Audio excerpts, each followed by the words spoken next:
Hola, molt bona tarda. Soc Jaume Reixac, periodista, i com cada setmana estem aquí a 25 Televisió, al programa L'Hora d'en Reixac.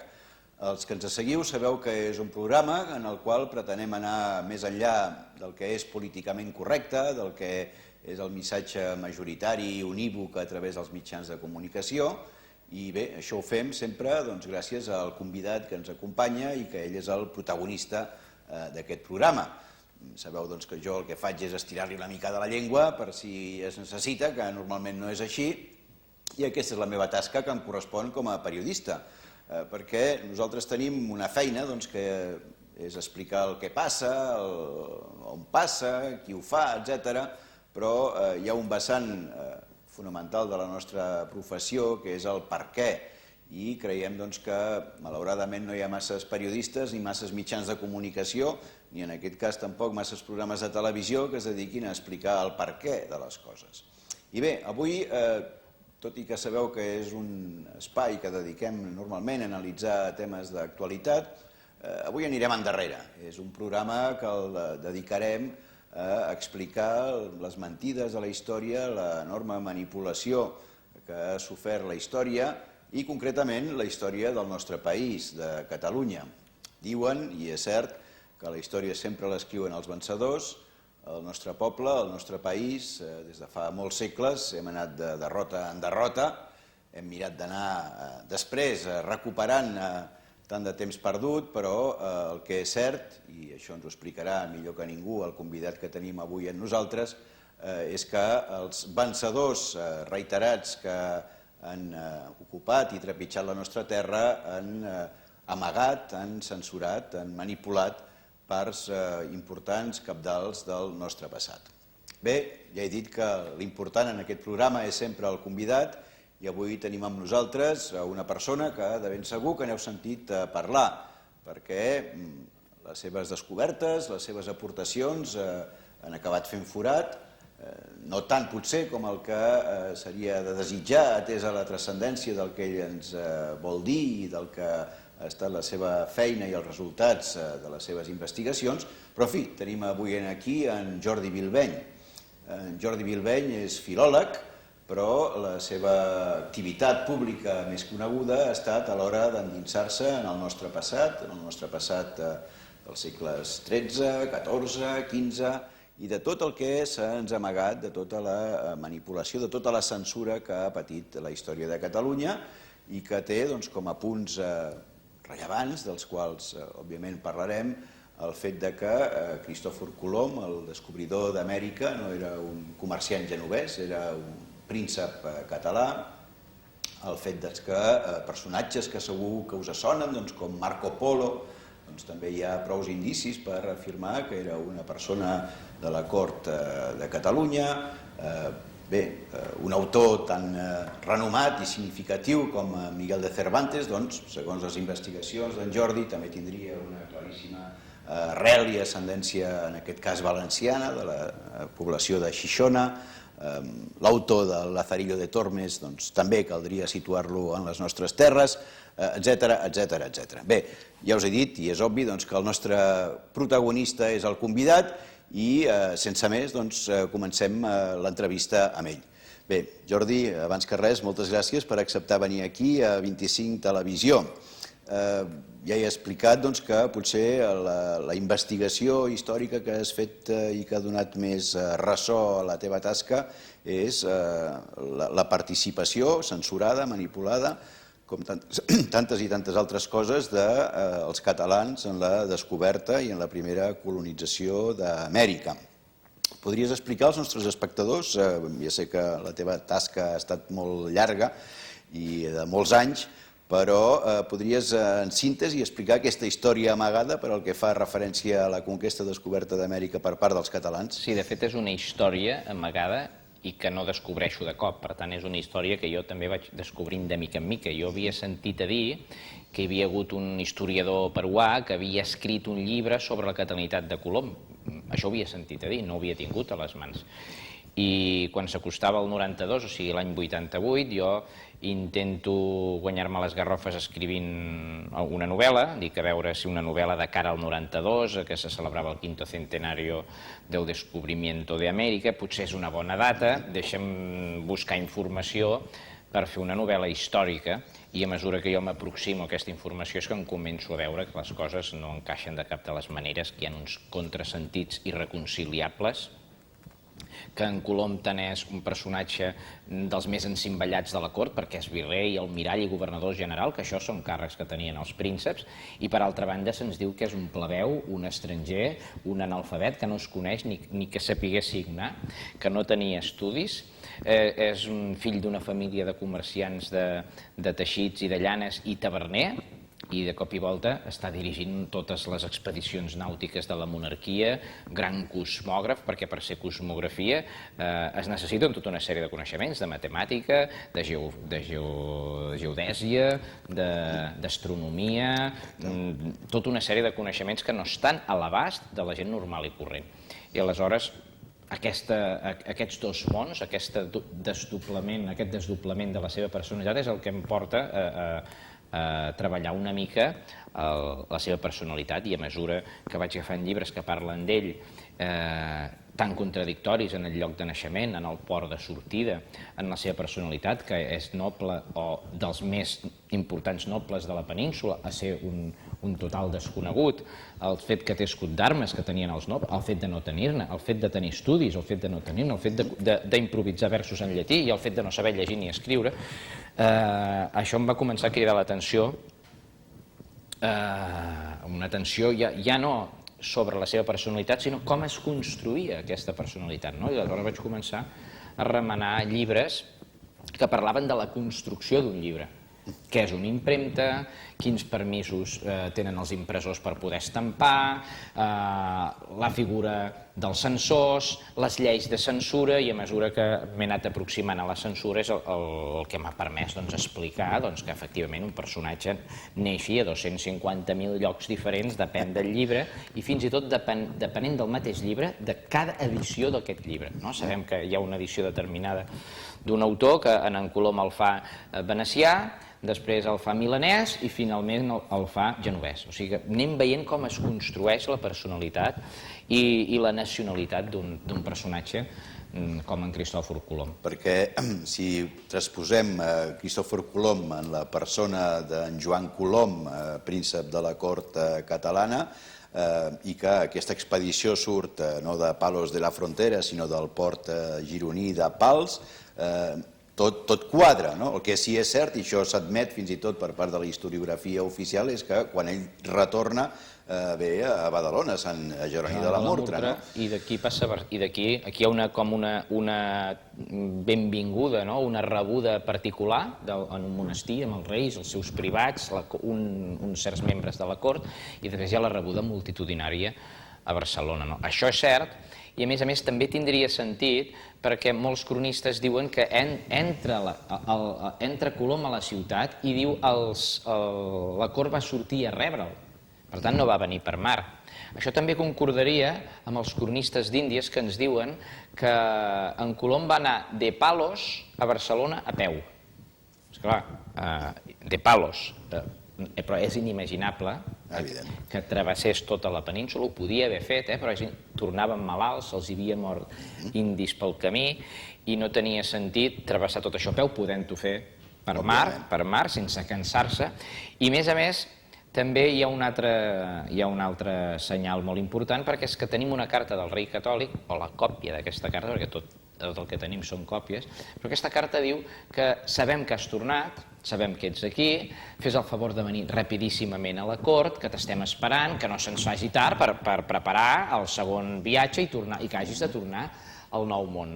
Aquesta carta està datada el 30 de març de 1493 i en Colom entra el 3 d'abril a Barcelona. Per tant, si un missatger hagués hagut d'anar a Palos, allò, sense parar dia i nit, hagués estat entre 13 i 15 dies, perquè sabem que són entre 13 i 15 dies que triguen els correus de Ferran el Catòlic quan és a Granada i envia missatges a Barcelona. Doncs fem-ho al revés, i també serien entre 13 i 15 dies, ja estaríem a meitat de maig o a la meitat d'abril. Això amb un correu ràpid, som a la meitat d'abril. Després ells han de travessar tota la península. És gairebé inconcebible que arribessin el 3 d'abril, haurien arribat a finals de maig o al juny. I en canvi en 3 dies són de Palos a Barcelona. Algú ha dit que en Colom ja no era Palos quan va rebre la carta, que havia de ser molt a prop de Barcelona. Doncs efectivament podia ser tranquil·lament a Pals, si és que van sortir de Pals, perquè la majoria d'aquests expedicionaris eren de Pals. Alguns cronistes ens expliquen que van travessar les columnes d'Hèrcules o l'estret de Gibraltar, han sortit aquesta expedició. D'altres ens diuen que en Colom la va realitzar a Catalunya. Tenim documentats els Yáñez i Pinzón a Catalunya, on tenen càrrecs importantíssims, perquè són uns nobles portuguesos que venen a Catalunya quan hi ha la guerra de la Generalitat contra Joan II. Joan II és el pare de Ferran el Catòlic, i aleshores aquests senyors són personatges de l'alta intendència político i militar i diplomàtica. Un és ambaixador a la cort de Roma, un altre és el capità de tot l'Empordà, un altre és el tresorer reial. Per tant, quan en Colom va buscar aquests Yáñez, si aquests Yáñez són a Barcelona, són a Catalunya, són a l'Empordà i són a Pals, no podia anar a Palos a buscar-los. Jordi, no només seria la descoberta per part de Cristòfor Colom, Joan Colom, sinó que també les primeres expedicions a posteriori que es fan també és a partir i amb persones procedents de Catalunya, i les primeres, per tant, petges de la civilització occidental a Amèrica serien és una petja totalment catalana. Per exemple, tothom quan parla de l'imperi espanyol en Amèrica parla de l'Amèrica de los virreyes. Doncs bé, a Castella no hi ha virreis. O sigui, els virreis són els virreis d'Aragó, els virreis de Navarra, el virrei de València, el virrei del Principat, el virrei de Mallorca, el virrei de Sardenya, el virrei de Sicília, el virrei de Nàpols, i després trobes el virrei d'Amèrica. Per tant, els virreis d'Amèrica i la cort virregnal, també, perquè tenen una cort virregnal, i una audiència virregnal, que la Líndia Badia, que és un entès del dret medieval, explica que les corts virregnals són una cort que només existeix on hi ha virrei. Per tant, tenim virrei i cort virregnal als estats de la monarquia catalana, als estats de la nació catalana i Amèrica. A Castella no hi ha ni virreis ni corts virregnals. Per tant, aquest seria una de les primeres aportacions de la filosofia política i de l'estructura política que Catalunya trasplanta al Nou Món. I el nom d'Amèrica, que ve d'un altre italià, un altre suposat italià, que seria Americo Vespucci, com ho hem de menjar, això? Això és el que comunament es creu, que el nom Amèrica tothom ho diu. Hi ha teories que n'he seguit unes quantes, a mi no em convencen tant, em sembla molt més coherent la versió que es diu, que és en els mapes on apareix allò li posen Amèrica Pars o Pars Amèrica en llatí, vol dir les parts, que hi ha un senyor que ha dedicat a viatjar tota la costa de nord a sud, de tot el continent americà, que és un cosmògraf que en Colom s'havia endut en algun dels seus viatges, o sigui, com ajudant en la seva cosmografia, i que per raó d'ell haver confeccionat tot aquest continent de dalt a baix i d'haver dit, ei, això és un continent, doncs se li atorga el continent que ha viatjat, que ha descrit i que ha cartografiat aquest tal Amèric, que segurament seria un Aimeric, o Aimeric Despuig, i a més, en alguns textos apareix el seu nom com a Despuche. A 3 documents, jo he recollit 3 documents de la Cancelleria del Rei Catòlic on apareix com a Despuche, D-E-S Puche. Per tant, sembla la castellanització molt evident d'un Despuig. Si això fos així, això tindria un sentit històric, perquè els Despuig són parents dels Colom de Barcelona. A més, aquests Vespuche anaven amb un mapa, i en Colom també surten de mapes d'altres cosmògrafs del moment catalans, que també estan relacionats, que són parents dels Despuig i dels Colom. I aleshores sí que tindria un sentit encara de ciència cartogràfica que els catalans fossin els primers a cartografiar totes les terres d'Amèrica, perquè en tot el segle XIII, en tot el segle XIV i en tot el segle XV no es coneix, potser un dia en descobreixin algun, però actualment, amb tots els estudis que hi ha, no es coneix cap cosmògraf, cap cartògraf, ni cap mapa, ni cap portolà fet a Castella o per un castellà. Per tant, quan en Colom diu em vaig acompanyar de savis i d'instruïts cartògrafs, a Castella no n'hi havia. Havien de ser, evidentment, els cartògrafs catalans, que són els cartògrafs a qui Ferran el Catòlic es dirigeix per fer la partició de l'Atlàntic després de la cessió de les butlles papals per dividir el Nou Món entre Catalunya, Castella i Portugal. I també al fil del que estem comentant, figures històriques i clau en la conquesta d'Amèrica, com Hernán Cortés o Pizarro, on els hem de situar, Jordi? Bé, els hem de situar en el context històric que permeten uns personatges així, estrategues, militars, personatges que es poden proclamar reis, o sigui, Cortés demana el títol de virrei a l'emperador Carles i no li cedeix el de virrei, però li cedeix el de marquès. Per tant, ell és marquès de la vall d'Oaxaca, del marquès de Mèxic. I un marquès no és un comerciant qualsevol, és un títol de la més alta significació política dels més encimbellats de l'estructura d'un estat. Però ell demanava virrei. Però és que el seu fill, un cop mort el pare, en Martí Cortés, intenta proclamar-se rei també, rei, i aleshores fa elaborar un informe jurídic amb uns entesos per veure si ell es pot proclamar rei. I fan els informes, miren la seva ascendència genealògica i diuen, efectivament, tu et pots proclamar rei. I quan està a punt de proclamar-se rei, doncs hi ha un atac de l'Estat i el desmunten. La conspiració d'en Martí de Cortés, que està molt tractada, i se la carreguen. Però el que importa no és si es va carregar o ell va ser rei o no, sinó que hi ha un informe tècnic pericial per dir que aquest senyor es pot proclamar rei, que té prou condicions per proclamar-se rei. Això no concorda de cap de les maneres amb el Cortés analfabet que surt d'una família de porquerols de l'extremadura profunda, i se'n va a Amèrica i escriu. I a més és que en les edicions angleses, almenys a 2 edicions angleses de les cartes de relació, es parla d'en Cortés com un príncep. Es parla com un príncep. Prince, li diuen. Per tant, es tracta de situar-lo en el seu context històric, no mitològic o rondellístic, que és el que ens ha arribat de la mitologia espanyola. Sí, procedirien també de la corona d'Aragó, en aquest cas. D'un lloc on havien d'haver-hi prínceps i, a més, és molt interessant perquè hi ha un... Mayola es va trobar una carta on no se li diu Fernando, sinó que li diu Alonso. Aleshores, busquem un príncep, Alfons, de la Casa Reial, que concordi amb la fesomia, amb els anys, que sigui senyor de Cortes o d'algun títol, i efectivament el tenim.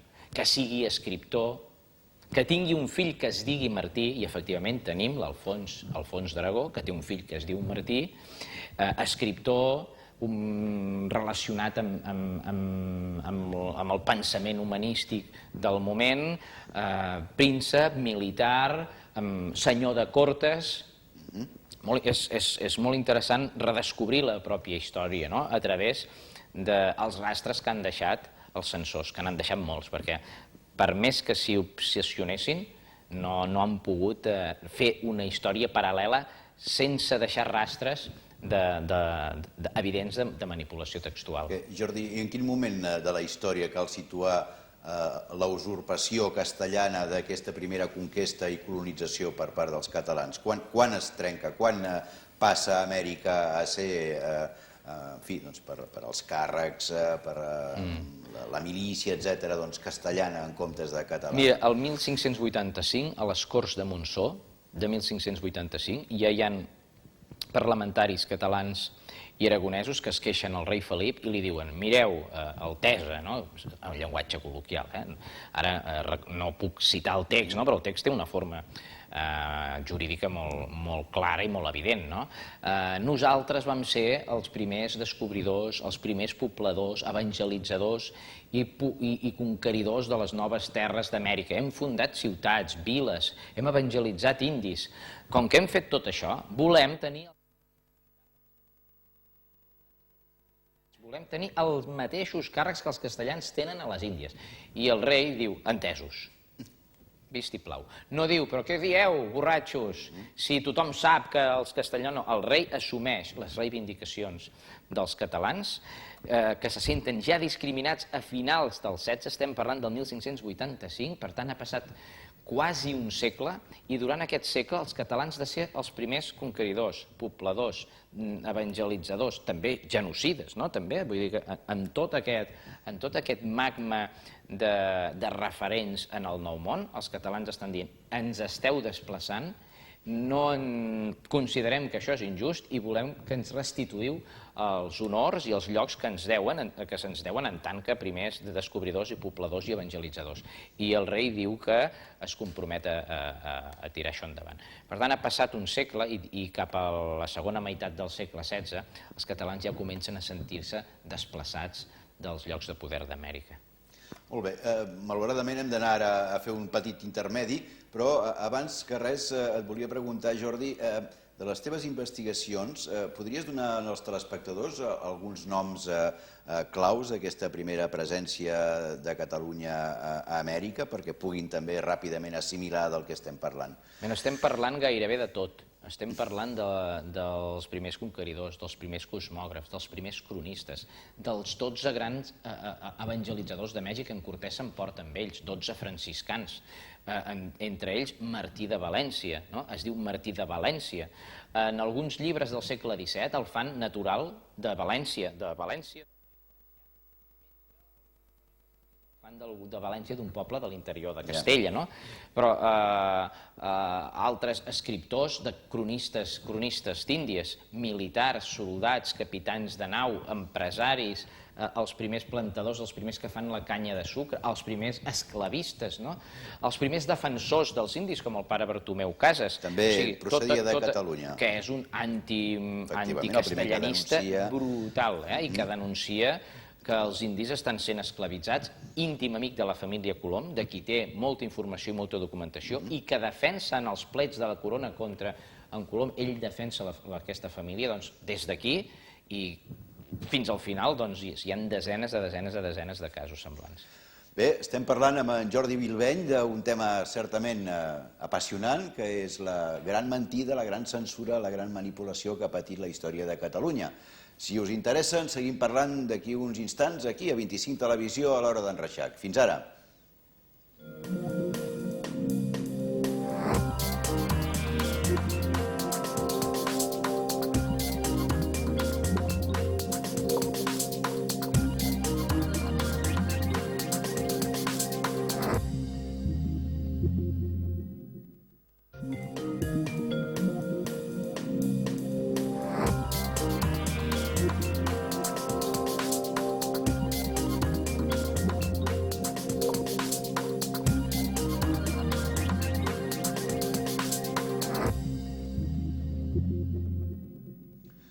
Esteu a l'Hora d'en Reixac, a 25 Televisió, i aquesta tarda l'estem passant amb en Jordi Bilbeny, que ens està explicant, crec que de manera amena i interessant, les grans manipulacions i censures que ha patit la història de Catalunya.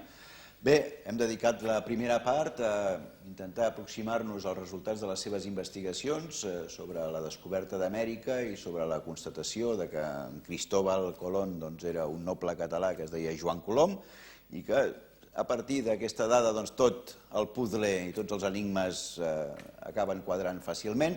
I bé, continuem parlant amb en Jordi, deixem Amèrica perquè l'àmbit de les seves recerques és molt ampli i també crec que és prou interessant conèixer el que ens pot explicar, per exemple, al voltant d'un altre personatge prou conegut per tots plegats, com és Miguel de Cervantes, l'autor de la arxiconegudíssima novel·la de les aventures de Don Quixot de la Manxa. Bé, en Jordi, les seves investigacions l'han portat a la conclusió que Miguel de Cervantes era una persona de Xixona, un escriptor valencià, i que l'obra capdavantera i absolutament crucial en la història de la literatura mundial la va escriure en català. Jordi, com arribes a aquesta conclusió de que el Quixot, la primera edició, si més no, va ser escrita en català? El mateix autor, el mateix Servent, ens diu en el Quixot que en la segona part ens diu que la primera part s'ha venut molt, ha tingut molt d'èxit, i donen prova d'això les edicions de Portugal, que són les de Lisboa, les de València, diu la de Barcelona i la que s'està imprimint en vers. Bé, la d'Anvers no n'hem sapigut mai més res, segurament es va editar o la van confiscar mentre s'imprimia, i després hi ha la de Barcelona, que tampoc no n'hem sapigut mai més res. A davant d'aquest fet tan xocant, que en Servent et diu les 3 primeres edicions, la crítica moderna diu que Cervantes s'equivocava. Però, home, a veure, és que no estem parlant de 200 o 300 edicions, estem parlant de les 3 primeres, 2 de les quals s'han conservat. Si les que diu de Lisboa i de València són certes, per què no havia de ser certa la primera edició de Barcelona? Doncs molt possiblement era cert, i com que evidenciava que estava escrita en una llengua diferent, perquè si hagués estat també en castellà possiblement no l'havien tocat, si hi ha la de València i la de Lisboa, perquè havia de fer desaparèixer la de Barcelona. Doncs és molt possible que pel fet de ser en català l'haguessin fet desaparèixer, tal com passa amb una munió d'altres historiadors, poetes, filòlegs, geògrafs, viatgers i literats del segle XVI i XVII que diuen que la seva primera edició va ser feta en català, però per imperatiu legal, per pressions, perquè el rei, perquè les autoritats, perquè no volen ser perseguits, perquè no volen ser excomunicats, es veuen forçats a traduir en castellà. La segona edició en castellà es conserva i la primera ja no s'ha conservat més. Aleshores, no és un cas aïllat, l'obra del Quixot, sinó que seria dintre d'aquest corrent. Però és que encara hi ha una altra raó, és que ell mateix et diu, el Quixot, en el Quixot en Servent ens diu que és una obra traduïda, que la seva obra és... I sovint parla del traductor, del censor, del traductor, del que ha retocat els fets, que s'equivoca, que ha perdut aquest text, que això està mal escrit, que això està mal fet, i ell t'ho explica d'una manera que fins ara deien que era un recurs literari, que segurament ell utilitza un recurs literari per acabar donant una visió de la realitat dels fets. Ella diu, vaig trobar els textos del Quixot escrits en àrab i els vaig fer traduir. T'està dient, ni que sigui en broma, que és una obra traduïda, perquè és el que feien amb totes les obres, sistemàticament amb totes les obres que tenien un cert calatge i una certa qualitat. I després n'hi ha un altre, que ell mateix també diu, que jo siendo padre del Quijote, siendo padre d'aquesta obra, m'heu acabat convertint en padrastre. A veure, això els entesos també no saben com interpretar-ho, però per mi és evident. Jo era pare d'una novel·la en la llengua que la vaig escriure i ara sóc padrastre en una altra llengua. Això té una explicació claríssima per mi. Continuant també amb les recerques que has fet, trobaríem una altra novel·la cabdal també en la història de la literatura, en aquest cas espanyola, que és el Lazarillo de Tormes, que a través d'un llibre editat recentment, que és La vida de Llàtzer de Tormos, el situes primer no a Salamanca, com passa aquesta novel·la, sinó que la situes al País Valencià, i l'autor podria ser possiblement en Joan Timoneda, tot i que no has pogut acabar tampoc de provar-ho, però que en tot cas sí que té una arrel també catalana molt clara, com seria en el cas del Quixot i de Miquel Sirvent. Sí, aquí el que passa que aquí, mentre sí que en Cervantes li canvien el nom, i no casualment, perquè hi ha una família històrica de Cervantes a Granada que provenen de Catalunya i a Catalunya es diuen Servent. Per tant, no estem fent conjectures o castells de foc, no, estem fent una anàlisi sobre el que passava en aquella època i tenim un servent que se'n van a Granada i els diuen Cervantes.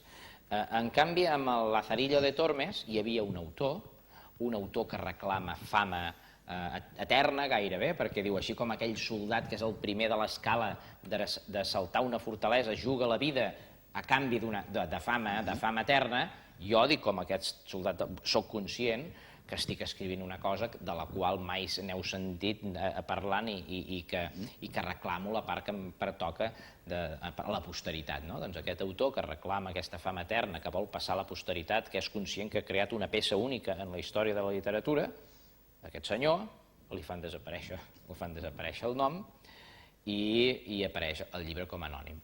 Però és que a més, a dintre del text està farcit de catalanades, diuen el castellano de l'època, és una opció que jo respecto, no? Tothom pot dir el que més bonament li plagui, fins ara s'ho creien, però és que en català funciona molt millor i a més en la geografia funciona molt millor València. Això ja ho han dit alguns erudits, que quan el Lazarillo va buscar aigua al riu de Toledo, que diu que aquí cerca està, surt de la ciutat, que aquí cerca està, els enterrs diuen això és impossible, el riu no està al costat de la ciutat, has de baixar per uns penya-segats i que seria absurd que baixés jugant-se la vida per anar a buscar un gerro d'aigua, per anar a buscar aigua al riu, no? I a més, mentre va a buscar aigua, el Llàtzer veu el seu amo festejant amb unes dames en uns passejos on hi ha unes hortes ameníssimes i tothom s'hi passeja. Diu, com? Hortes ameníssimes, fresques riberes a la Toledo del segle XVI. Diu, això és impensable, diuen els crítics, no? I tant podria ser València com qualsevol altra ciutat d'Espanya. Tant podria ser Toledo com qualsevol altra ciutat d'Espanya. Si Toledo no pot ser, i en canvi, com jo postulo, doncs és molt més possible que els fets hagin tingut lloc al País Valencià, València sí que s'escau perfectament en aquesta descripció, perquè el riu està a tocar de la ciutat. Avui dia el riu és un passeig, uns jardinets on la gent surt de la ciutat i va allà a fer un dia de forada. I a més, allà hi ha unes hortes fresques i ameníssimes, on la gent es relaciona. I això sí que s'escauria perfectament amb el fet que passés a València, que sortís de Tormos, que és una vila, passés per Gandia, que era una vila ducal, un gran centre erasmista, d'innovació, i després que hi ha un rerefons polític i social amb la revolta de les Germanies, també, que es pot resseguir a través de tota una sèrie de fets que, si tenim com a rerefons històric al País Valencià, encaixen, però si tenim com a rerefons a Castella, això queda una mica diluït. I continuant amb les investigacions tan absolutament novetoses i a la vegada inquietants, de veure com s'ha produït tot aquest enorme silenci o aquesta manipulació sobre la nostra història, també ha esperat l'atenció en la figura de Marco Polo. En aquest cas ja no és genovès com s'ha adjudicat a Cristòfor Colom, en aquest cas és venecià, i tu també hi has trobat uns lligams molt clars amb la Casa Real catalana i amb la cort de Jaume I. Seria així, Jordi? Bé, sí, Marco Polo també hi arriba una mica així com de rebot, no? O sigui, un cop veus com funcionen els elements de la censura, un cop portes, perquè jo porto 20 anys a darrere la censura en els llibres d'Amèrica. Abans havia fet censura aplicada a textos religiosos. Després, pel meu compte, he fet censura també aplicada a les llegendes, a les rondalles, com una rondalla va canviant de generació en generació i de moral en moral i de govern en govern, no? Aleshores, això et permet un dia agafar un parell de biografies o llibres de viatges de Marco Polo i detectar unes coses estranyes. En una biografia de Marco Polo, un dels últims biògrafs, que per cert ha fet un estudi, a mi em sembla que fantàstic, que es diu John Lerner, i ha fet una biografia de Marco Polo extensíssima, molt ben documentada, tenint en consideració els estudis anteriors, ens explica que els textos que conserven aquesta història dels viatges són tants, tan múltiples, que són gairebé com novel·les que no tenen res a veure l'una amb l'altra, que la figura de Marco Polo es va esborrant de mica en mica, que gairebé no es parla d'ell, ni dels seus parents que l'acompanyen, ni dels seus orígens, que és contradictori, que falten els originals, i el que és més sorprenent de tot, que un venecià va escriure això en francès, amb un francès ple d'un francès macarrònic, que els entesos en el manuscrit francès han dit que no encaixava per cap lloc, però que, a més, Marco Polo la dona a Thibaut de Savoy perquè la porti al rei de França, no? Però és que Thibaut de Savoy en aquells moments era el cap de la gran companyia catalana dels almogàvers. Aleshores, si no es va escriure en italià, si el francès que tenim està ple d'un francès macarrònic, ple de contrasentits, retallades, adulteracions, llacunes i ple d'italianismes que en molts casos, que els pots resseguir, això ho suggeriria algú que vulgui que agafi la versió francesa o la versió castellana, que es va editar el 1503, que estan plenes de catalanades. Aleshores, si tenim en consideració tot aquest entorn, que aquest Marco Polo sembla un personatge de Venècia que va existir, que era un simple mercader. Un altre comerçant, com el cas de Cristòfor Colom. I que el posen aquí, la cosa faria pensar. Sobretot perquè el que no té cap mena de sentit és en aquell temps que un comerciant travessés tota l'Àsia, com si avui dia fes una ruta turística, sense cap mena de salconduit, ni sense cap mena de seguretat per travessar totes aquelles terres, i que acabés vivint a la cort del Gran Ca, que a més li encomana tasques dins del seu estat i del seu govern, diplomàtiques, fiscals, d'home d'estat, o sigui, de cosmògraf, i això ha fet dir també en els seus biògrafs que la figura de Marco Polo, més que un comerciant, havia de ser un ambaixador, un diplomàtic, un home d'estat. Per tant, tenim algun home d'estat que sigui ambaixador i que tingui alguna relació amb el Gran Ca a la mateixa època de Marco Polo, que també vagi a veure el Sant Pare, que també va veure el Sant Pare Marco Polo, i el Sant Pare li dona unes cartes i uns salconduits per anar a veure el Gran Ca. Tenim algun personatge que també a la mateixa època vagi a veure el Sant Pare, entre el 1268 i el 1269? Tenim un personatge que estigui vinculat amb el Gran Ca, que sigui un ambaixador, que sigui un home d'estat i que estigui en els mateixos llocs on és Marco Polo? Per casualitat hem trobat amb un personatge, jo no el buscava, però allò que dius, mentre la curiositat, un dia llegeixes una cosa, un dia una altra, et porta que el mateix any que Marco Polo està a la cúria papal, tenim l'ambaixador de Jaume I a la cúria papal. El mateix any que Marco Polo se'n va cap a l'ambaixada dels mongols, en un any molt semblant, no en el mateix any, perquè la cosa no... Però sí que s'està 2 anys esperant entre que arriba i torna, passen 2 anys, i l'ambaixador aquest de Jaume I, que es diu Jaume d'Alaric, torna també de veure el Gran Ca, que l'havien enviat uns anys abans. Torna, s'està 2 anys i se'n torna a anar. Tenim aquesta persona en carn i ossos. I si algú m'escolta i vol ampliar una mica més, acaba de sortir un reportatge a la revista Canvi 16, que la podeu adquirir en els quioscos de Barcelona i segurament de l'Hospitalet, i ho explico amb més pèls i detalls, però que no deixa de ser una curiositat. Jo no dic que Jaume Alaric sigui Marco Polo, jo dic que és molt curiós, molt sorprenent, que hi hagin tantes concomitàncies, paral·lelismes entre Jaume d'Alaric i el personatge que diuen que és Marco Polo.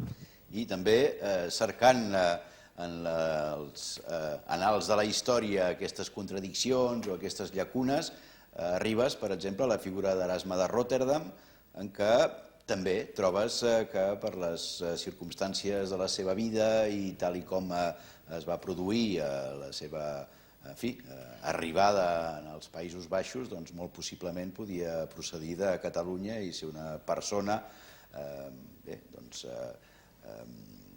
prohibida, perseguida per l'Església Catòlica, que troba refugi en aquesta comunitat dels Països Baixos, allà on es produiria el gran esclat de la reforma i de la revolució contra l'ordre corrupte del Vaticà. Sí, és curiós, és un personatge que jo m'havia interessat ja des de molt jove, perquè és un anticatòlic furibund, ataca tots els estaments de l'Església, els falsos mites, tota aquesta falsa santedat i tota aquesta estructura catòlica, l'Erasme l'ataca, amb broma, amb conya, amb sàtires, seriosament, amb estudis profunds, i això sempre m'havia intrigat perquè ho veia una sensibilitat molt pròxima a Catalunya, que dintre d'aquests països de l'Europa occidental és un país herètic per naturalesa, que ja Castella, França i Roma s'encarreguen de destruir, de destrossar i de trinxar tot el que eren tots els comtats occitans, que a finals del segle XIII hi ha una croada estricta contra Catalunya per desposseir a Pere III de tots els seus, o Pere II de tots els seus estats, i quedar-se a les terres, que els francesos tornen a envair Catalunya, que Catalunya amb Sicília és un altre focus d'anticatolicisme, perquè el rei de Sicília també havia estat declarat heretge pel papa de Roma. Aleshores tenim un personatge que podria haver estat fruit d'un d'aquests estats per sensibilitat, per ideologia, perquè també se'ns diu que arriba de no se sap ben bé on a Rotterdam, i curiosament va veure l'Erasme. Erasme es carteja amb personatges humanistes catalans de començament del segle XVI. Això simplement eren unes dades anecdòtiques que teníem i que deia, a veure, quina relació podia tenir Erasme amb els catalans? Podia haver estat Erasme un d'aquests exiliats més? Això era una pura conjectura, una suposició infonamentada, no? Que a mesura que vas buscant, fins que aquest amic Pep Maioles, també buscant com jo, també està preparant una obra literària sobre aquesta època, troba una carta d'un humanista català, em sembla que del 1523, o 1532, o 23, del primer terç, per no fotre la pota, del primer terç del segle XVI, en què ell diu que es trobava a Sant Jeroni de la Murtra, parlant, o no recordo si era el prior o l'encarregat de la biblioteca, i li demana si té el Nou Testament en romans de l'Erasme. I el prior, o el responsable de la biblioteca, diu això no ho tenim, home, com vols que tinguem obres d'heretges? Que no saps que aquest senyor va ser condemnat pel concili de Burgos i va haver de marxar d'aquí? Per tant, tenim per primera vegada una dada documental històrica que ha passat per la censura i la censura no l'ha supervisat per no sé per quina mena de raons, no ho ha arreglat, que ens està dient que Erasme va sortir d'aquí. Com que aquests senyors estan parlant a Sant Jeroni de la Murtra, d'aquí havia de voler dir o bé dels regnes hispànics o bé estrictament de Catalunya o d'algun dels estats catalans. Però és molt possible que si hagués sigut castellà, és possible, perquè Castella és la gran aliada de Roma sempre i de França, és possible que potser no hagués hagut de fugir, perquè eren els castellans els grans inquisidors. La Inquisició és un element castellà, les persones d'alta categoria social castellana formen part de la Inquisició. I bé, aleshores és una conjectura més, però que tenim aquesta dada per començar la recerca de dir fins ara eren suposicions, ara tenim una dada empírica, fefaent, que ens diu que el senyor Erasme no va arribar de qualsevol lloc, sinó que va sortir dels regnes hispànics. Jordi, abans d'acabar el programa, si volia dir que també fruit de les teves investigacions estàs sobre la pista de que altres personatges profundament espanyolitzats, com Santa Teresa de Jesús o el propi Garcilaso de la Vega, possiblement també tenien arrels o una presència a Catalunya. Voldria demanar-te, per acabar, una reflexió final. És a dir, com és possible, i ja sé que la resposta és òbvia, però que tots aquests fets que a la llum de les teves investigacions ens estan descobrint una nova realitat, una nova evidència del nostre passat, hagin sofert una manipulació, una mutilació tan bestial, i el que és més greu, com és possible que les autoritats universitàries, ara que suposadament estem en temps de llibertat de càtedra, no es preocupin ni vulguin aprofundir en aquestes pistes o en aquestes proves que tu has aportat i que estan a la taula de qualsevol estudiós que vulgui afegir-s'hi. Jo no sé com és possible que com més informació donguis, més ofuscació hi hagi, o com més documentació aportis, més et titllin d'ofuscat o de llampat. Jo no sé quina relació hi ha entre, el coneixement i l'alienació. Jo trobo que són dues coses molt diferents. Jo aporto informació, sobre aquesta informació jo construeixo unes hipòtesis, amb nova informació construïm unes noves realitats. Jo no sé per què això no s'accepta, tot i que potser podríem dir fer-ne un programa llarguíssim, però de moment és una pregunta que jo passaria la pilota als professors d'universitat. Jo l'únic que sé és que jo faig una recerca, faig una feina, intento fer-la amb el màxim rigor possible, amb la màxima seriositat, contrastant la informació, anant a les fonts, mirant diverses edicions d'un mateix llibre i sobretot tenim present que una obra impresa hi ha dues, 3, 4, 5 mans retallades, esporgades, capítols afegits, capítols trets, noms canviats, l'any d'edició, el nom de l'autor que pot ser esborrat o atribuït a un altre autor. Tenim tot això present. La literatura ja no es veu tant com les 12 taules de la llei. Jo intento simplement explicar que la literatura es construeix. Si no s'accepta, això ja no em pertoca a mi. Molt bé, moltes gràcies, Jordi. Espero que la teva presència en aquest programa hagi servit per obrir els ulls a gent que malauradament no té normalment accés a aquest tipus d'informació. Animar-te, òbviament, a que continuïs aquesta tasca i a vosaltres agrair-vos que ens hàgiu acompanyat una tarda més aquí a 25 Televisió a l'Hora d'en Reixac.